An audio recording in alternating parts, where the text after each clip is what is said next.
What up, yo? Welcome to What's in the Box Track. That's what I'm talking about.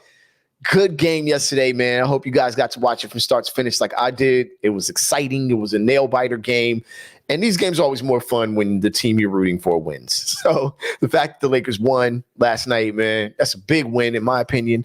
If you watched the last episode, I said, you really got to get this win. And I'm going to give you guys a horrible, kind of goofy analogy, but this is the way I see it. When you're a team like the Lakers and you're starting off the way they started off, which was bad, bottom line, 2-10 is bad. You have to figure out what type of team you are, right? And the way you figure out what type of team you are is by the teams that you beat. So are we as bad as, San Antonio or Houston right now?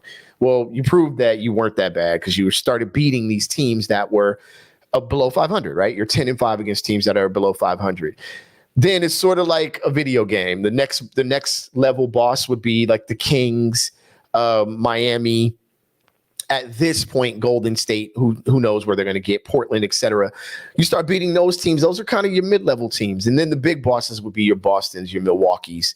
And, at this point, your Denvers, although, again, I don't all the way believe in Denver, and I'm not trying to throw any shade. They just got to prove it at this point. And I think the Mavericks are actually a big boss team as well, even though people don't like fully the help that Luka's not getting. I still think that Luka is a bit too much this year. And if I had to pick an MVP right now, this moment, it would actually be Luka over pretty much everybody else right now. Although, weird argument for you. If the narrative, which we'll talk about in a minute, that the Lakers are this horribly constructed team and all of these dudes shouldn't even be in the NBA is true, then LeBron should be the MVP then, right?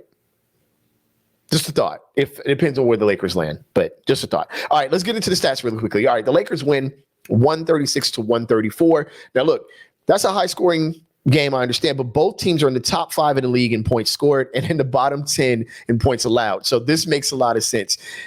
Shout out to my man Mike Myers. I told him I'd give him a shout out because it's something he posted on my Facebook page. Look, defense is about pace. As much as if there's anything we learned from the Warriors, we learned that defense and pace are combined. This is not the old days of the one of the greatest defensive teams of all times, the San Antonio Spurs with Tim Duncan, where they control pace incredibly. At this point, the pace was 101 attempts 101 possessions in 48 minutes, 101 possessions. So the Lakers put up 82 shots. The Kings put up 86. In the first half, the Lakers held the Kings to 49% shooting, which not great at all. Totally understand how that's not great. The problem was that the Lakers actually turned the ball over a little bit too much and allowed a bit too many offensive rebounds, which became a big problem in this game and is becoming and has been a problem for the Lakers and will continue to be a problem without AD on the floor. That's just the bottom line here. But again, the Lakers were outshot as far as attempts, 86-82. The only difference here is the Lakers shot 61% from the field. The Kings shot 52%. The Lakers won this game offensively, not defensively. But I do want to point out something really quickly. The Lakers only shot 21 threes. Again, you watch What's in the Box. You know what I say about the Lakers all the time. The Lakers are not a horrible three-point shooting team, but they're not a great one. And they recognize it by not shooting a lot of threes. They're one of the lowest three-point attempting teams in the league right now. So 21 is extremely low. That is lower than the league barometer of like 29 to 30, right? They shot 43% from three. Again, 9 of 21. The Kings, on the other hand, are pretty high in volume in threes, and they shot 43%. But this is the problem with the three-point shot.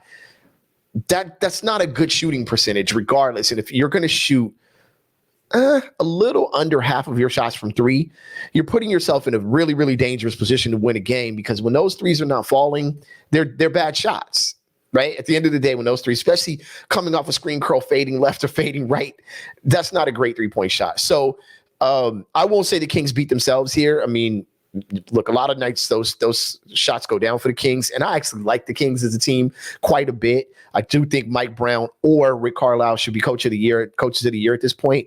But I do think the three-point shot, man, can put you in a lot of danger, especially when you're like the Kings, where you are second to last in points in the paint allowed. So you're beating teams from the 3-point line, but you're not guarding them in the paint. The Lakers are one of the top teams in the paint. You can kind of see where this can go south for a team like the Kings. Although the Kings have beaten the Lakers twice this season, which is why it was so important for them to get this one win here. Lakers shot 82%, roughly 82% from the free throw line on 33 free throws. The Kings shot 81% from the free throw line on 37 3. I thought this was a horribly ref game on both sides. That last foul call was a good call, but I do still think that the game was ref poorly on both sides of the ball. 13 offensive rebounds for the Kings. 13 for the Kings. The Lakers, this is a problem. Offensive rebounding is a problem and will continue to be a problem as long as AD is off the floor. That's something that needs to be fixed. We need AD back really soon. They're really, really, really, really keeping water out of the boat here with these wins. But, the schedule does not bode well for any team, let alone a Lakers team that is winning off of, a lot of great effort. A good team, still think a good team, but there's a lot of effort going on here. Look, second chance points, 17-12. That's not incredibly bad, but that was how the Kings kept themselves in the game when they weren't hitting their threes in certain stretches.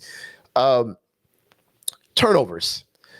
We're at the point where we can call the Lakers a high turnover team, right? At one point they weren't. Russ had 4, LeBron had 4. These are high possession turnovers. Some of them are offensive fouls, etc. But, you gave up 28 points off of turnovers. This is going to kill you eventually. They play Denver next on Monday. You cannot turn the ball over against Denver like this. Denver is going to make you pay for it quite a bit. Points in the paint, man, this is great. 70-48 for the Lakers. Again, the Lakers are one of the top teams in points in the paint. Thomas Bryant is playing really well. If you watch all your news outlets, they don't want to talk about the Lakers as a team because the narrative is that the Lakers are a bad team. So they're only talking about LeBron and what he's doing at 38. It's amazing. Can't believe it. This team is playing well. Dennis Schroeder's been playing well for quite a while now. And these inflated numbers of 27 and 30 are great. But he's actually been playing a great game so far, regardless of what's been going on. The next thing I want to discuss, and I just want to make sure that we touch on this, is as far as the Lakers being a poorly built team, I still don't buy that. That's what I call a Charles Barkley narrative, which is sort of a bitter old man thing.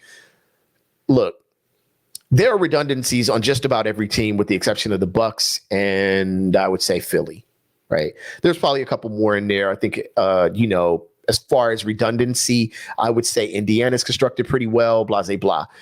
But there are a ton of redundancies. Lakers are guard heavy. I'll give you that. But they are not a poorly constructed team. And this narrative is getting defeated with every win that the Lakers have. Now, this is a high to mid-level win, right? I'm not going to say, looking at where the Kings are in the standings, this is a really, really great win.